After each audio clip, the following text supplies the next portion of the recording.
காங்கிரஸை பொறுத்தவரை காங்கிரஸ் ஒரு சூசைட் மிஷன்ல போயிட்டு இருக்கிற கட்சி. இதுதான் நிலைமையா இருக்கிறது. காங்கிரஸினுடைய நிலைமை இதா இருக்கிறது. இங்க உட்கார்ந்துட்டு ஆட்சியில் பங்கு, அதிகாரத்தில் பங்குன்னு எல்லாம் சொல்றதுல நிச்சயமாக அது உள்ளுக்குள்ளால பேச வேண்டிய விஷயம், வெளியில பேச வேண்டிய விஷயம் கிடையாது. அவருக்கு இந்த தமிழ்நாட்டினுடைய தனித்துவம் தெரியாததுனால என்ன பண்றாருன்னு பாத்தீங்கன்னா, வெளிப்படையாக பிரஸ் மீட் கொடுக்க ஆரம்பிச்சிடுறாரு. எல்லா இடத்துலயும் காங்கிரஸ்காரர்கள் செய்யற விஷயம் தான் இருக்கு. அது யாருகிட்ட இருந்தாலும் என்ன வேணாலும், என்ன உள்ள பேசினாலும் வெளியே பேசுற மாதிரி தான் இருக்கிறது. 41 சீட் என்று போடுறதுன்னு பாத்தீங்கன்னா இவங்களுடைய டிமாண்டா தான் சொல்லியிருக்கிறாரு. ராகுல் காந்தியும் விஜயும் ஒரு பரப்புரைக்கு வந்து விட்டால் அந்த இடத்துல என்ன ஆகும் கொஞ்சம் யோசிச்சு பாருங்க. ரெண்டு பேருக்குமே இப்போ இந்த கன்வென்ஷனல் பரப்புரை எல்லாம் அவர் யாரும் யோசிக்கிறதே கிடையாது. காங்கிரஸ் திமுக என்பது ஒரு பெரிய பல வாய்ந்த கூட்டணியாக மக்களுக்கு ஒரு தோற்றம் வருகிறது. அந்த மக்களுடைய தோற்றம், மக்களுடைய மனதில் திடீரென்று இது ஐயோ கம்மியாக விட்டதா, இது தோக்க போடுறாங்களா, அந்த ஃபீலிங் வந்துருமா என்றதான். இப்படி வந்து விட்டால் தீர்வு டெஃபினட்டா இந்த வாரத்துக்குள்ளால வரும்னு நினைக்கிறேன். 28ஆம் தேதிக்குள்ள ஒரு தீர்ப்பு வரும் என்று நான் கருதுகிறேன்.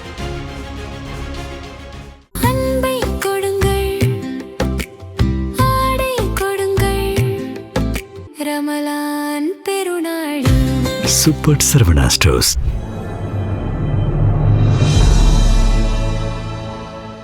தமிழ் நியூஸ் நேயர்களுக்கான வணக்கம். இன்றைய சிறப்பு நேர்காணலில் நம்மோடு இருந்திருப்பவர் மூத்த பத்திரிகையாளர் doctor R K. Radhakrishnan sir. Sir வணக்கம். சார், திமுக காங்கிரஸ் கூட்டணியிடையே தொடர்ந்து சர்ச்சைக்குரிய வகையில அவ்வப்போது பேசு பொருளாகிறது. அண்மை காலமாக அது அதிகமாக இருக்கிறது நம்ம பார்க்க முடிகிறது.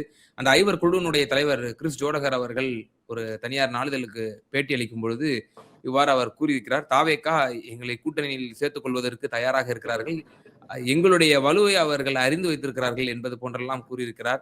நாங்க ஒன்னும் என்ஜிஓ பாலிடிக்ஸ் தான் பண்ணல அப்படின்ற விஷயத்தெல்லாம் சொல்றாரு. ஆட்சியில் அதிகாரத்தில் பங்கு வேண்டும் என்ற கருத்தை முதலமைச்சர் அவர்கள் முற்றுப்புள்ளி வைத்த பிறகும் இவங்க திருப்பி அதை தொடர்ந்து கேட்க பாக்குறோம். சோ என்ன நிலையில் இருந்து கொண்டிருக்கிறது திமுக காங்கிரஸ் கூட்டணி?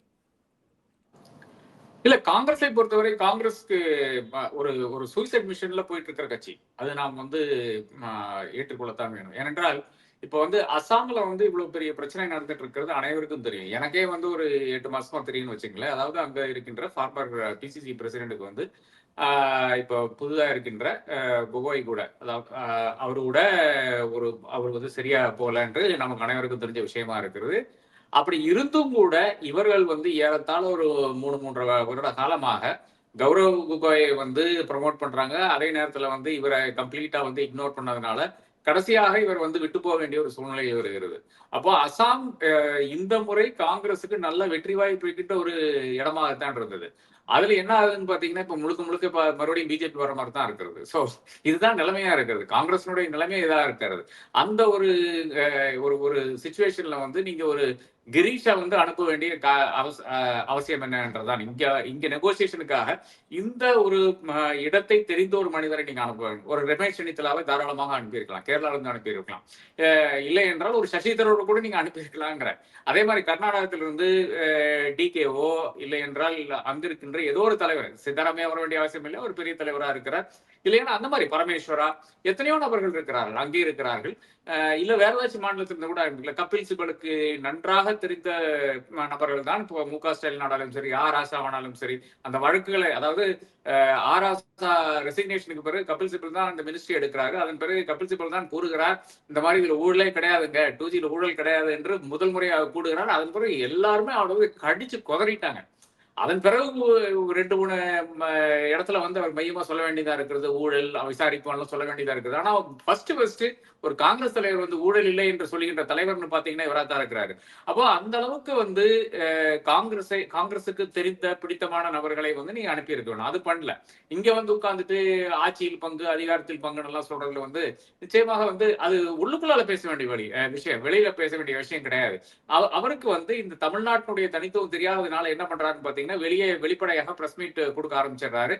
எல்லா இடத்துலயும் காங்கிரஸ்காரர்கள் செய்யற விஷயம் தான் இருக்கு. அது யாருகிட்ட இருந்தாலும் என்ன வேணாலும், என்ன உள்ள பேசினாலும் வெளியே பேசுற மாதிரி தான் இருக்கிறது. அதனாலதான் இப்ப ஒரு என்டிடிவில மிக தெளிவாக அவர் 41 சீட் என்று போடுறதுன்னு பாத்தீங்கன்னா இவருடைய டிமாண்டா தான் சொல்லியிருக்கிறாரு. அப்ப முதல்வரும் இங்க இருந்து மிக தெளிவாக சொல்லியிருக்காரு, எங்களுக்கு எவ்வளவு கொடுக்க முடியும் என்பதும் மிக தெளிவாக சொல்லியிருக்கிறார். அப்ப என்னை பொறுத்தவரை இதுல கம்ப்ளீட் இம்மெச்சூரிட்டி காங்கிரஸ் காமிச்சிரு. அதாவது காங்கிரஸ்ன்றது ஒரு 75 வருடம் இல்லை என்றால் ஒரு 100 வருடம் பழக்கமான கட்சின்னு எடுத்துக்கொள்ளுங்களேன், இல்லை அதுக்கு மேலேயே இருக்குன்னு நினைச்சுங்களேன். அதாவது இண்டிபெண்டன்ஸுக்கு பிறகு, அதாவது நம்ம 1947 இருந்து இந்த மீட்டர் ஓட்டுனா போறோம். அதிலிருந்து இருக்கின்ற அந்த பழக்கத்தை நாம் அந்த அந்த அந்த முதிர்ச்சியை நாம் காணவில்லை என்பதுதான் எனக்கு மிக ஒரு ரொம்ப சர்ப்ரைசிங்கா இருக்குது. அதாவது ஒரு இடத்துலயும் வந்து அதிகாரத்தில் கிடையாது. இங்கிருந்து 40 பேர் ஜெயிச்சு போறாங்க. அதுல 10 பேர் வந்து காங்கிரஸ்காரர்கள் ஜெயிச்சு போறார்கள். அதிலும் குறிப்பா பாத்தீங்கன்னா இது விருதுநகர்ல எல்லாம் மாணிக்கம் தாக்கூர் ஜெயிக்கிறதுக்கு வாய்ப்பே கிடையாதுங்க. அப்படி இருந்து கூட நம்முடைய அண்ணாச்சி KKS சாரும் தங்கத்தனரசும் வந்து பாடுபட்டு எவ்வளவு கடும்பாடுபட்டான்னு நான் கொஞ்சம் அங்க ஃபீல்ட்ல இருந்து பார்த்திருக்கேன்.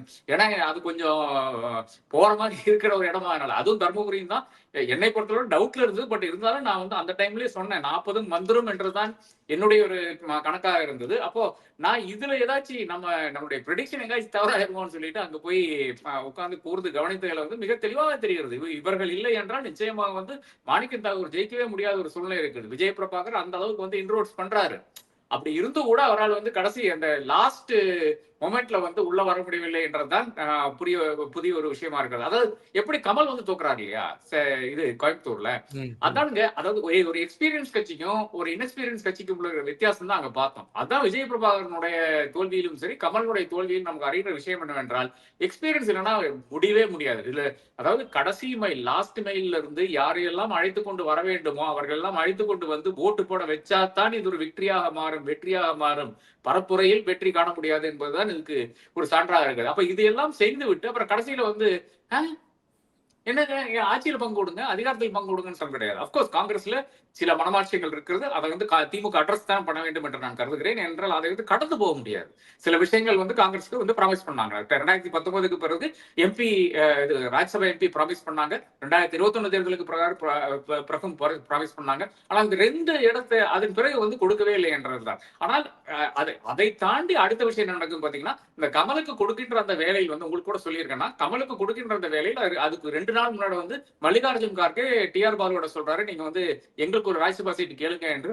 TR பாலு டெஃபினட்டா என்னை பொறுத்தவரை கம்யூனிகேட் பண்ணியிருப்பாரு. நான் இல்லை என்றால் சொல்றது வந்து அது வந்து நிச்சயமாக உண்மைக்கு புறமான விஷயமா இருக்கும். ஆனால் முதல்வரும் திமுக தலைவரும் இன்னொரு முடிவு எடுக்கிறார். அப்ப இதெல்லாம் வந்து எங்களோட ஒண்ணுமே சொல்லாம நீங்க வந்து எங்களை அலட்சியப்படுத்துற மாதிரி இருக்கே என்ற அந்த இது வந்து நிச்சயமா அந்த மனமாட்சியம் வந்து காங்கிரஸ்ல இருக்குது. அப்ப என்னை பொறுத்தவரை வந்து அந்த ஒரு விஷயங்களை வந்து நீங்க செட்டரேட் பண்ணாமல் நிச்சயமாக இங்க வந்து ப்ரோக்ரஸ் இல்லை என்றுதான் நான் கருதுகிறேன். அதை வந்து திமுக வந்து ஏற்க மாட்டீங்க. நாங்க சொல்லவே இல்லை என்று சொன்னால் சாதித்தால் அது உண்மையாகாது. நிச்சயமாக உண்மைக்கு புறமான விஷயம். நீங்க சொன்னீங்க, ஆனால் எழுத்து மூலியம் வந்து அவங்க வாங்கவில்லை. எழுத்து மூலியமா வாங்கினா கூட நீங்க கோர்ட்ல கொண்டு என்ன பண்ண முடியும்? அது அப்படி கிடையாது இல்லையா? நீங்க என்ன எங்களுக்கு ஒரு வாக்குமூலம் கொடுத்தீங்க. எங்களுக்கு வந்து நாங்க 2019 இருந்து உங்க கூட வந்து தொடர்ந்து பயணித்துக் கொண்டிருக்கோம். அதுக்கு முன்னாடியும் பயணித்தோம் இல்லையா? 2004 தேர்தல், 2009 தேர்தல், அப்கோர்ஸ் அதன் பிறகு 2Gக்கு பிறகுதானே எவ்வளவு பிரச்சனை வருகிறது. அதுல செய்த பிரச்சனைகள் தான் அதுக்கு பிறகு. சோ இதெல்லாம் இது ஒரு பேக்ரவுண்ட் இருக்கிறது. திமுக வந்து அழிக்க பார்த்த கட்சி காங்கிரஸ். அந்த பக்கம் அந்த பிரச்சனைகளும் இருக்கிறது, இந்த பக்கம் இந்த மனமாச்சரியங்களும் இருக்கிறது. ரெண்டும் வந்து நீங்கள் உட்கார்ந்து பேசி முடித்தால் தான் இதுக்கு ஒரு ஃபார்வர்ட் மூவ்மெண்ட் இருக்குமே தவிர சும்மா பிரஸ்ல கத்தி பிரயோஜனமே இல்லை என்றதான் என்னுடைய ஒரு வியூவா இருக்குது. சார், ஒரு காங்கிரஸ்ங்கிறது ஒரு தேசிய கட்சி, நேஷனல் வைடா தான் அவங்க வந்து சிந்திப்பாங்க. இப்போ திமுக கிட்ட இப்படி டபுள் கேம் ஆடுறாங்க. ஒரு பக்கம் அன்டெஸ்டட் நாட் ப்ரூவன் விஜய் கிட்ட எங்களுக்கு ஒரு ஆப்ஷன் இருக்கு. அவர் எங்களோட பலத்தை புரிஞ்சு வச்சிருக்காரு. அவர் ஆட்சியில் அதிகாரத்தில் பங்கு தருவார், கணிசமான சீட்டு தருவாருன்னு சொல்லி ஒரு வெளிப்படையாக இப்படி பிரஸ் மீட்டை கொடுக்கறதா இருக்கட்டும். இப்போ இந்தியா கூட்டணி நீங்க வந்து இன்னும் வலுப்படுத்தணும். வரக்கூடிய நாடாளுமன்ற தேர்தல் 2029ல PM மோடியை வீழ்த்தணும். 234 சீட்ல எப்படி 272 நம்ம தாண்ட வைக்கணும். அந்த சிந்தனையில காங்கிரஸ் கட்சி இருக்குமா? இல்ல மாநில கட்சிகள போட்டு வாங்குறது ஒரு இதுவா இருக்குமா? இப்ப பீகார்ல பாக்குறோம் ஃப்ரெண்ட்லி ஃபைட். இல்ல அப்படி கிடையாதுங்க. இது வந்து நீங்க வந்து விஜய் வந்து லேஸ்ல இடம் போட வேண்டிய அவசியம் கிடையாது. இப்போ வந்து அவருக்கு கன்வெர்ட்டிபிலிட்டி இருக்காது இப்போ. ஆனால் அடுத்த தேர்தல் நமக்கு என்னன்னு சொல்ல முடியாது. நாம் அனைவருமே வந்து அக்செப்ட் பண்ணுகின்ற ஒரு விஷயம் என்னவென்றால் 10% மேல அவர் வாக்கு வங்கி இருக்கிறது தான் அனைவரும் எக்ஸ்பர்ட்ஸ் எல்லாருமே வந்து அதுல வந்து சொல்றாங்க. டெஃபினெட்லி 10% மேல வாக்கு வங்கி இருக்குன்ட்டு. அப்படி இருக்கின்ற ஒரு நபர் வந்து இப்ப ராகுல் காந்தியும் விஜயும் வந்து ஒரு பரப்புரைக்கு வந்து விட்டால் அந்த இடத்துல என்ன ஆகும் கொஞ்சம் யோசிச்சு பாருங்க. சோ 2 பேருக்குமே வந்து இப்ப இந்த கன்வென்ஷனல் பரப்புரைகள்லாம் அவர் வந்து யாரும் யோசிக்கிறதே கிடையாது. ஒருத்தர் வந்து பாரதம் கூட நடந்துக்கிறாரு, இல்லைன்னா கட்சியே சுக்குநூறா இருக்கும். ராகுல் காந்தி வந்து அவ்வளவு நடக்கவில்லை என்றால் நிச்சயமா இப்போ வந்து டிஷர்ட் போட்டு ஒரு பைலான் மாதிரி காட்சி அளிக்கிறார். அதே நேரத்துல வந்து இன்டெலெக்சுவலி ஆல்சோ கொஞ்சம் எல்லா இப்ப இருக்கின்ற அனைத்து தலைவர்களுடையும் ஷெட் அண்ட் ஷோல்டர்ஸ் எபோ நிக்கிறது ராகுல் காந்தி. சோ அப்படி இருக்கின்ற ஒரு தலைவர் இன்னொருத்தருக்கு வந்து மாஸ் அப்பீல் அந்த அளவுக்கு அதிகமா இருக்கிறது. இவர்கள் 2 பேரும் வந்து ரோட்ல இருந்தாங்கன்னா என்ன ஆகுன்னு சொல்ல முடியாது. சோ லேசில இடப்பட வேண்டிய அவசியம் கிடையாது. அதை தாண்டி நீங்க பாத்தீங்கன்னா 2026 என்பது ஒரு இலக்கே கிடையாது. காங்கிரஸை பொறுத்தவரை அவங்களுக்கு என்ன, திமுக கொண்ட அதிகாரத்தில் உட்கார வச்சுட்டு அவங்களுக்கு என்ன, இதுதான் அவங்களுடைய திங்கிங்கா இருக்கிறது. 2029 எங்கேயோ கிடக்குதுங்க. இன்னும் 3 வருடம் இருக்கிறது. 3 வருடத்துக்குள்ளால என்னென்னோ விஷயங்கள் நடக்கும். நான் சொல்றேன், எனக்கு தெரிஞ்ச தலைவர் கலைஞர் இருந்த காலத்துல வந்து எப்போ வந்து 2001 வந்து ஆட்சியை விட்டாங்களோ அந்த இடத்திலேயே வந்து தலைவர் கலைஞர் வந்து முடிவெடுக்கிறார். அதாவது 2004 இருக்கின்ற தேர்தலில் வந்து நிச்சயமாக நாம வந்து மத்தியில் இருக்கின்ற ஆட்சி கூட இருக்க வேண்டும் என்று ஒரு முடிவை எடுக்கிறார். அதன் பிறகு வந்து வாஜ்பாய் இருந்து வெளியே வருகிறார். அந்த கரெக்டான டிசிஷன் அவர் எடுக்கிறாரு. பல தருணங்களை வந்து எல்லாத்துக்கிட்டையும் அட்வைஸ் கேட்டு கடைசியில தவறான முடிவு எடுப்பார். இந்த முறை வந்து சரியான முடிவை எடுத்தார். 2004 காங்கிரஸ் கொண்டு வந்து சோனியா அம்மையார் பிரதமர் என்று ஃபர்ஸ்ட் சொல்றதே யாருன்னு பாத்தீங்கன்னா நம்மளுடைய தலைவர் கலைஞர் தான். அப்ப அந்த அளவுக்கு வந்து திமுக தெளிவா இருக்கிறது. அதாவது மாநிலத்தில் அதிகாரம் இல்லை என்றால் மத்தியில் இருக்க வேண்டும் என்ற அந்த ஒரு அண்டர்ஸ்டாண்டிங் வந்து இல்லை என்றால் அந்த புரிதல் வந்து நிச்சயமாக திமுக இருக்கிறது, அதிமுகவுக்கும் இருக்கிறது. அப்ப அந்த ஒரு சூழ்நிலையில வந்து 2006 இவர்கள் வந்து விட்டால் கூட 2026 இவர்கள் விட்டால் கூட 2029 எப்படியாச்சும் மத்தியில் வர வேண்டும் என்ற அந்த எண்ணத்தோடு தான் திமுகவும் செயல்படும். அப்ப நீங்க எளிதில வந்து ஏன் 2029 பத்தி நினைக்க மாட்டீங்களான்னு சொல்ல வேண்டிய அவசியம் கிடையாது. ஒண்ணு இது ஒரு பார்ட். இன்னொன்னு வந்து மோடி வந்து அங்க அந்த ஃபெவிகால் போட்டு உட்காட்டாருங்க. அவரை வந்து அங்க இருந்து ஆட்டவோ அசைக்கவோ முடியாது. 2029 ஒரு இலக்காவே எனக்கு தெரியவில்லை. இந்த வருடம் இறுதியில் வந்து 17 மாநிலங்களில் வந்து ராஜ்யசபா மெம்பர்ஸ் வந்து காங்கிரஸுக்கு இருக்காது. ராஜ்யசபாவில் இருக்கின்ற 245 மெம்பர்ஸ் இருக்கிறாங்க. அந்த 245 மெம்பர்ஸ் வந்து 17 மாநிலங்கள்ல இருந்து காங்கிரஸ் பி 0. இதுவும் இன்னொரு பிரச்சனையாக தான் இருக்கிறது. அப்போ 29 ஒண்ணும் it's not a done deal. எவ்வளவுதான் மோடி வந்து ஆட்சியில எவ்வளவு பிரச்சனை வந்தாலும் இன்னைக்கும் ஒரு pan India leader India across India campaign எடுத்துக்கொண்டு போய் அதற்கு இருக்கின்ற பணங்கள் செலவு கூட பண்ணக்கூடிய இடத்துல வந்து பயங்கர தாராளமாக காசு வச்சிருக்கின்ற ஒரே ஒரு கட்சி இன்னைக்கு வந்து பிஜேபி தான். பிஜேபியோட காசு இல்லைன்னா கூட எவ்வளவோ செல்வந்தர்கள் இன்னைக்கு வந்து அதானி அம்பானி யாரு வேணாலும் எங்க வேணாலும் டாடா எவ்வளவு காசு கொடுத்தாருன்னு நாம் பார்த்தோம் அந்த இதுல எலக்ட்ரல் பாண்ட்ஸ்ல. அப்புறம் தேர்தல் ஆணையம் இவர்கள் என்ன சொல்லுகிறதோ அதான் தேர்தல் ஆணையம் செய்யும். என்ன central board of film certification இவங்க எல்லாம் சொல்லுதோ அதான் செய்யறது. அப்ப எல்லா பாடிஸும் இவங்க வந்து கேப்சர் பண்ணி விட்டாங்க. 2029 என்பது எளிதான போட்டியே கிடையாது. சரத்பவாருக்கு வயதாகிவிட்டது. ஒவ்வொரு தலைவரும் பாருங்கள், ஒவ்வொரு தலைவருக்கும் மோதிக்கும் வயதாகிறது. ஆனால் இன்னைக்கும் ஓடி ஆடி வேலை செய்து கொண்டிருக்கிறார். இன்ஃபேக்ட் நான் வந்து February 14 டெல்லியில ஒரு ரிசப்ஷன்ல இருக்கேன். சாயங்காலம் இவர் வந்து அன்னைக்கு 6 மணிக்கு கிளம்பி வந்து அசாமுக்கு போயிட்டு அந்த ஒரு பெரிய ஒரு பாலத்தை திறந்து வச்சுட்டு அதன் பிறகு வந்து அங்க இருக்கின்ற அங்கேயும் தேர்தல் தானே, அங்க இருக்கின்ற விஷயங்கள் எல்லாம் பார்த்து விட்டு அதன் பிறகு ஏதோ ஹிமந்தா கூட ஒரு பெரிய ஒரு இது சுவாரஸ்யம் எல்லாம் போல தெரியுது. அவரை வந்து அந்த அளவுக்கு அவர் கவனிக்கவில்லை. ஒரு அரை மணி நேரம் ஏர்லியா வந்து டெல்லியில விமான நிலையத்தில் வந்து இறங்குறாரு. அதன் பிறகு அங்கிருந்து டெல்லி ஏர்போர்ட் நேரம் அந்த கல்யாணத்துக்கு தான் வராரு.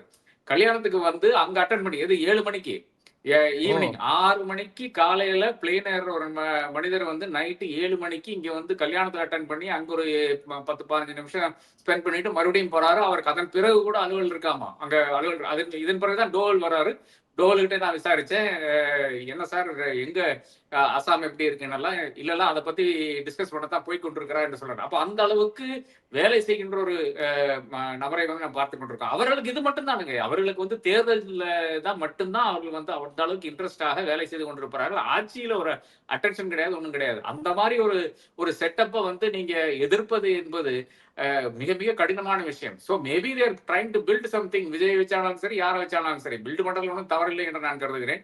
திமுக இந்த ஒரு உண்மையை அறிந்தால் நன்றாக இருக்கும் என்று நான் கருதுகிறேன். சும்மா அந்த ஹை ஹார்ஸ்ல உட்கார்ந்து கொண்டு பேசிக் கொண்டிருந்தால் ஒன்றும் வேலைக்கு ஆகாது என்றுதான் என்னுடைய ஒரு புரிதலாக இருக்கிறது. காங்கிரஸோட இந்த உட்கட்சி இந்த விவகாரம் பூசல் சம்பந்தமாக பலரும் கருத்து சொல்றாங்க. காங்கிரஸ் முக்து பாரத்னு பிஜேபி சொல்லிட்டு இருக்கு, அது காங்கிரஸ்காரங்களே செஞ்சிருவாங்களோ அப்படின்ற ஒரு விமர்சனம் வைக்கிறாங்களே, இது பற்றி உங்களுக்கு? ஆமாங்க, இல்ல காங்கிரஸ்காரனை தவிர யாருமே அது பண்ண முடியாது. எவ்வளவோ ட்ரை பண்ணாங்க. 2014 இருந்து அவரும் எவ்வளவோ செகட்டு மணிக்கு ட்ரை பண்ணாரு. 2014 வந்து காங்கிரஸ் வந்து எதிர்க்கட்சியாக கிடையாது. 2019 எதிர்க்கட்சியாக கிடையாது. ஆனா என்ன ஆயிடுச்சு? இப்ப 2024 எதிர்க்கட்சியா வந்துட்டாங்க இல்லையா? எதிர்க்கட்சி தலைவர் என்ற அந்த பொறுப்பை வந்து ராகுல் காந்தி இங்க தக்க வச்சுட்டாரு. ராஜ்யசபால வந்து நிச்சயமாக மல்லிகார்ஜுன் கார்கே இப்ப தக்க வச்சிருவாரு. இப்ப அதுக்கு வந்து 25 மெம்பர்ஸ் வந்து தேவைப்படுகிறது. நிச்சயமாக இது தெலுங்கானா, இது கூட கர்நாடகால பாத்தீங்களான்னு அந்த நம்பர்ஸ் வந்து ஹிமாச்சல்ல சொல்ல முடியாது. எவன் எங்க ஓட்டு போடுவான்னு சொல்ல முடியாது. எவ்வளவு காசு போகுதோ அந்த அளவுக்கு வந்து அவன் மாத்தி மாத்தி ஓட்டு போட்டுருவான். கர்நாடகாவிலேயே அது நடந்திருக்கிறது.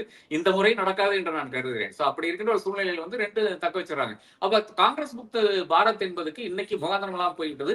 கேரளால திரும்பி வரக்கூடிய வாய்ப்பு இருக்குது. இன்னைக்கு இருக்கின்ற சூழ்நிலையில் வந்து 10 இயர் ஆன்டி இன்கம்பன்சி பார்க்கின்ற ஒரு தலைவர் பினராயி விஜயன். ஆனா பினராயி விஜயன் மேல பர்சனலா வந்து மக்களுக்கு ஒரு மரியாதை இருக்கிறது. அது ஏன் இருக்கிறது தெரியல. அப்படி இருந்தாலும் கூட அங்க காங்கிரஸ் வரக்கூடிய அந்த வாய்ப்பு இருக்கிறது. சசி தரூர் இன்னைக்கும் வந்து காங்கிரஸ்குள்ளாலே தான் இருக்கிறாரு. அவர் பல இடங்கள்ல பேசிக் கொண்டிருக்கிறார்.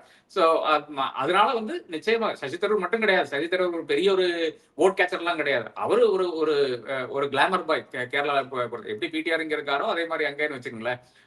அதை தாண்டி அப்கோர்ஸ் ஒரு ரமேஷ் சென்னித்தல கிரவுண்ட்ல ஒர்க் பண்றாரு இருக்காரு. விடி சதீஷன் இன்னைக்கு லீடர் ஆஃப் ஆப்போசிஷன் இருக்காரு. அவரும் கிரவுண்ட்ல பிரியங்காவுடைய அந்த தேர்தல் அவர் தான் ஒர்க் பண்ணாரு. அதை தாண்டி வந்து பிரியங்காவுக்கும் ராகுலுக்கும் அந்த அளவுக்கு வந்து ஒரு ஈடுபாடு இருக்கின்ற இடமா இருக்கிறது கேரளா என்பது. அப்ப அடுத்து வந்து இப்ப கேரளால வந்து இப்போ ஒரு யூடிஎஃப் சர்க்கார், அதாவது காங்கிரஸ் ரிலேட் சர்க்கார் வரக்குன்னு அந்த வாய்ப்பு இருக்கிறது. கர்நாடகத்தில் ஏற்கனவே அது இருக்கிறது. தெலுங்கானாவில் இருக்கிறது. ஆந்திராவில் அப்கோர்ஸ் ஆந்திரா எல்லாமே பிச்சு போட்டு பங்கு போட்டு எடுத்துட்டு போயிட்டாங்க. அது ஆந்திரா விட்டுருங்க. அப்போ சவுத்துல இருக்கின்ற அனைத்து இடங்களிலும் வந்து காங்கிரஸ்ல அதிகாரத்திருக்கின்ற சூழ்நிலை தான் நாம் பார்க்க போறோம். இது இது இது ஒரு கான்டெக்ஸ்டாக நான் சொல்லுகிறேன். அப்போ காங்கிரஸ் முக்து பாரத் என்பது இன்னும் டைம் ஆகும் என்று நான் கருதுகிறேன். என்னை பொறுத்தவரை காங்கிரஸ் முக்து பாரத் வந்த பிறகுதான் இன்னொரு எதிர்கட்சி வந்து வர முடியும் என்று இந்த ஸ்பேஸுக்கு வர முடியும். அந்த எதிர்கட்சி தான் பாஜகவை வந்து வீழ்த்த முடியும் என்ற நிலையில் தான் இருக்கிறேன். 2014 வந்து பிஜேபி வந்த சமயத்துல நான் சொன்னேன் இவர்களுடைய டைம் என்பது 20 வருடம். 2034 தான் இவர்கள் அதிகாரத்தில் இருந்து இறக்க முடியும் என்பதுதான் என்னுடைய ஒரு கால்குலேஷனா இருக்கிறது. அன்னைக்கே நான் பேசினேன். மறுபடியும் திருப்பியும் அது பேசிக் கொண்டிருந்தேன். 2019 அவர்களுடைய அந்த அமோக வெற்றிக்கு பிறகும் நான் சொன்ன விஷயம் அதுதான். 2034 தான் இவர்களை இறக்க முடியும் என்று நான் கருதுகிறேன். இப்போ அதான் ரியாலிட்டியாக தான் நான் உணர்கிறேன். ஸோ அப்போ 29ல வீழ்த்துவதும் அசாத்தியம் என்ற ஒரு விஷயத்துல நீங்க உறுதியா இருக்கிறீங்கன்னு நான் நம்புறேன். சார் இறுதியான ஒரே ஒரு கேள்வி சார். தொடர்ந்து பாராசைட் காங்கிரஸ் அப்படின்ற ஒரு மாநில கட்சிகளுடைய தொங்கு சதை, அதே போல பாராசைட் என்ற விமர்சனத்தை பிரதமரும் பாஜகவும் தொடர்ந்து முன்வைப்பார்கள். அந்த விமர்சனத்தை நீங்களுமே ஒரு தனியார் தொலைக்காட்சியிலே ஒரு சபையிலே நீங்கள் முன்வைத்திருக்கிறீர்கள். அந்த கோட்பாட்டின்படி திமுகவும் அணுகுமா காங்கிரஸை? நம்ம கூடயே இருந்துட்டு நம்ம இத்தனை நம்ம 10 எம்பிக்கள் நம்ம கொடுக்குறோம். கணிசமான எம்எல்ஏக்கள் இங்க வந்து காங்கிரஸ்ல இருந்து வர்றாங்க. நம்மளையும் இப்படி போட்டு பார்க்குறாங்க. செக்குலர் ஓட்ஸுக்கும் மைனாரிட்டி ஓட்ஸுக்கும் எங்களால தான் உங்களுக்கு கிடைக்குதுன்னு சொல்லி கடைசியில ஆர்ஜேடிக்கு நடந்த நிலைமை நம்ம திமுகவுக்கும் வந்துருமோ அப்படின்ற ஒரு பய உணர்வு திமுகவுக்கு இருக்குமா? எப்படி பாக்குறீங்க? நிறைவான கருத்து. இல்ல, திமுகவை பொறுத்தவரை அவர்கள் என்ன பாக்குறாங்க, எப்படியாச்சும் அடுத்த அதிகாரத்துக்கு வந்துடணும். அதற்கு தான் எல்லா ஆயத்த பணிகளும் செய்து கொண்டிருக்கிறார்கள். சில தவறுகளும் செய்கிறார்கள் என்று நான் கூறுவேன். இதுல வந்து இப்ப காங்கிரஸ் சுமக்க வேண்டுமா சுமக்க வேண்டாமா என்ற அந்த கேள்விதான் இருக்கிறது. என்னை பொறுத்தவரை சுமந்தால் நிச்சயமாக வரக்கூடிய ஒரு வாய்ப்பு இருக்கிறது. ஆனால் அதே இடத்துல காங்கிரஸ்காரர்கள் தன்னுடைய அந்த ஸ்பேஸ பார்க்கணும். அவங்க கட்சியை வளர்க்கவே இல்லைங்க. யாரும் எம்பி ஆனாலும் சரி, எம்எல்ஏ ஆனாலும் சரி. இப்ப எம்பி ஆனாலும் எம்எல்ஏ ஆனாலும் உங்களுக்கு ஒரு தொகை கிடைக்குது இல்ல, கான்ஸ்டிட்யூன்சி டெவலப்மெண்ட் ஃபண்ட்னு ஒண்ணு வருது இல்லையா? அதுல நீங்க என்ன செய்தீங்கன்னு தானே கேள்வி வருது. நீங்க வந்து ஒரு வாட்டர் டேங்க், ஒரு பஸ் ஸ்டாண்டு, இந்த பஸ் ஷெல்டர் இந்த மாதிரி கட்டி நீங்க காசு பாக்கெட் பண்ண ஆரம்பிச்சீங்கன்னா அப்புறம் வந்து நிச்சயமாக வந்து மக்களுக்கு போய் சேராது. நீங்க அதே இடத்துல வந்து ஒவ்வொரு முறையும் நீங்க திரும்பி உங்களுடைய கான்ஸ்டிட்யூன்சிக்கு போயிட்டு அதன் பிறகு வந்து திங்கட்கிழமை திரும்பி வந்தா தானே அது வேலைக்கு ஆகும். உங்க கையில இருந்து பணம் போட வேண்டியதா இருக்கும். இதுதான் முக்கியமான விஷயமா இருக்கிறது. டிஆர்பி ராஜா எடுத்துக்கங்க, அவர் இன்னைக்கு இண்டஸ்ட்ரீஸ் மினிஸ்டரா இருக்காரு. முடிஞ்ச அளவுக்கு வந்து வெள்ளிக்கிழமை சாயங்காலம் இங்கிருந்து கிளம்பி போயிடுவாரு.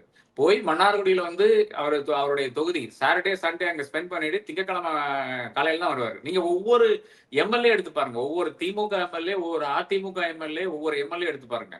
ஆனால் காங்கிரஸ்காரர்கள் வந்து செல்வ பெருந்தையை கூட ஸ்ரீபெரும்புதூருக்கு போனது கிடையாதுங்க. நீங்க இன்னைக்கு அங்க உள்ள போனா அங்க வந்து பிரச்சனை வருது அவருக்கு.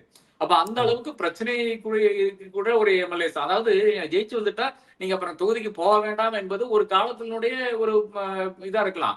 ஒரு ஒரு அந்த காலத்தில் இல்லை என்றால் ஒரு 20 வருட காலம் முன்னாடி வேணா அது வந்து ஒர்க் அவுட் ஆயிருக்கலாம். இன்னைக்கு முடியாது. இன்னைக்கு சாட்டர்டே சண்டே வந்து மொய் எழுதுறதுக்கு நீங்க போய் தான் ஆகணும். எனக்கு உடன்பாடு கிடையாது. இந்த வயசுக்கு வந்துக்கெல்லாம் போய் நீங்க உட்கார வேண்டிய உடன்பாடெல்லாம் கிடையாது. அப்படி இருந்தால் கூட கோயில் திருவிழா இருக்கும், சர்ச்சினுடைய ஏதோ இருக்கும், ஆனுவல் டே இருக்கும், ஸ்கூல் ஆனுவல் டே இருக்கு. எல்லா மண்ணுக்கும் நீங்க போய் நின்னுதான் ஆகணும். அது மக்களுடைய எதிர்பார்ப்பா இருக்கிறது. அவனுக்கு செல்ஃபி எடுக்கணும். ஒரு 1000 செல்ஃபி எடுக்க வேண்டிய ஒரு கட்டாயத்துக்கு வந்து ஒவ்வொரு எம்எல்ஏ தள்ளப்படுகிறார் என்பதுதான் உண்மையான நிலையா இருக்கிறது. அப்ப அந்த அளவுக்கு நீங்க வேலை பண்ண வேண்டிய ஒரு சூழ்நிலை இருக்குதுங்க.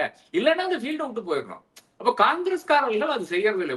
பெரும்பாலான காங்கிரஸ்காரர்கள் வந்து அது செய்யறதில்லை. என்ன அஜிடேஷன் பண்ணிருக்காங்கன்ற விஷயத்த வந்து என்னுடைய நண்பர்கள் பலரும் வந்து கேட்டிருக்காங்க. தமிழகத்தில் வந்து எதற்காக குரல் கொடுத்திருக்கார்கள் என்று இருக்கு. திமுகனாலும் சரி, அதிமுகனாலும் சரி, திமுக அதிகாரத்தில் இல்லாத சமயத்துல, அதிமுக அதிகாரத்தில் இல்லாத சமயத்துல வந்து எவ்வளவோ விஷயங்களை வந்து அவங்க வந்து போராடி இருக்கிறார்கள். சிபிஐ வந்து இன்னைக்கும் போராடி கொண்டு சாம்சங்ல யார் முன்னாடி சிஐடி தானே முன்னாடின்றது. அப்ப எவ்வளவோ விஷயங்கள் வந்து போராடி கொண்டிருக்கிறார்கள். அதற்கும் வந்து இவர்கள் வந்து முன்னே வரவில்லை. இதுதான் காங்கிரஸுடைய இன்னைய நிலைமையா இருக்கிறது. அப்ப இதையெல்லாம் மீதுதான் நான் சொல்ல வேண்டிய ஒரு கட்டாயத்துக்கு நான் என்னைய தள்ளி விட்டுருக்கேன்னு நான் கருதுறேன். ஆனால் நரேந்திர மோடியினுடைய இல்லை என்றால் அமித்ஷாவினுடைய பெரிய ஒரு ஆசை என்னவா இருக்குன்னு பாத்தீங்கன்னா, திமுக வந்து காங்கிரஸ் இருந்து விட்டு பிரிஞ்சிருச்சுன்னா அப்புறம் நமக்கு இந்த ஸ்டேட்டுக்குள்ள வந்துடலாம் என்ற ஒரு விஷயம் அவங்களுக்கு இருக்கிறது. திமுகவுக்கு பெரும் நெருக்கடி வந்து ஏன் வருதுன்னு பாத்தீங்கன்னா, பாஜக கிட்ட இருந்து இந்த ஒரே ஒரு காரணத்துக்காக தான். காங்கிரஸ் கூட இருக்கீங்க, காங்கிரஸை கட்டி விடுங்கன்றதான் என்னை பொறுத்தவரை வந்து எனக்கு தெரிஞ்ச அளவுக்கு வந்து திமுக தலைவர்களிடம் பாஜக தலைமை சொல்லுன்ற விஷயமா இருக்கிறது. அப்ப அப்படி இருக்கும்போது காங்கிரஸை அவர்கள் வந்து விட்டுவிட்டால் திமுக கம்ஃபர்டபுளா இருக்கும் என்று பார்க்கிறார்கள். ஆனால் என்னை பொறுத்தவரை வந்து என்ன பிரச்சனை இதுல என்ன பிரச்சனை வருதுன்னு பாத்தீங்கன்னா, காங்கிரஸ் திமுக என்பது ஒரு பெரிய பலம் வாய்ந்த கூட்டணியாக மக்களுக்கு ஒரு தோற்றம் வருகிறது. அந்த மக்களுடைய தோற்றம் மக்களுடைய மனதில் திடீரென்று இது வந்து ஐயோ கம்மியாகி விட்டதா, இது வந்து தோக்க போடுறாங்களா, அந்த ஃபீலிங் வந்துருமா என்றதான் என்னுடைய ஒரு ஒரு அசஸ்மெண்டா இருக்குது. அப்படி வந்து விட்டால் அதிமுகவுக்கு வாய்ப்பு அதிகமா இருக்குது. ஏன்னா அவர்கள் வந்து லாஸ்ட் மெயில் வந்து டெலிவரி தாராளமா நடத்தலாம். அதே மாதிரி ஒருவேளை விஜய் கூட அந்த இடத்துக்கு வரலாம். நம்பர் 2 பொசிஷனுக்கு வந்து விஜய் வரலாம். திமுக 3வது தள்ளப்படலாம். அதெல்லாம் இருக்கிறது. அப்ப திமுகவிற்கு இது தெரியாத விஷயம் கிடையாது. ஆனால் எதுவரை அவர்கள் வந்து புஷ் பண்ணுவாங்கன்னு எனக்கு தெரியல. நிச்சயமாக இதுல ஒரு ஒரு தீர்வு வந்து டெஃபினட்டா இந்த வாரத்துக்குள்ளால வரும்னு நினைக்கிறேன். 28ஆம் தேதிக்குள்ளால ஒரு தீர்ப்பு வரும் என்று நான் கருதுகிறேன். நிச்சயமா சார். 5ஆம் தேதி ராகுல் அவர்கள் தமிழகமும் வர இருக்கிறார் என்பதும் குறிப்பிடத்தக்கது. சமகால அரசியல் சூழ்நிலை குறித்து உங்களுடைய விவிடான அனாலிசிஸை எங்க நேயர்களுக்கு ரொம்ப தெளிவா பகிர்ந்தீங்க. ரொம்ப நன்றி. நன்றி. அன்பை கொடுங்கள், ஆடை கொடுங்கள், ரமலான் பெருநாள். Super Sarvana Stores.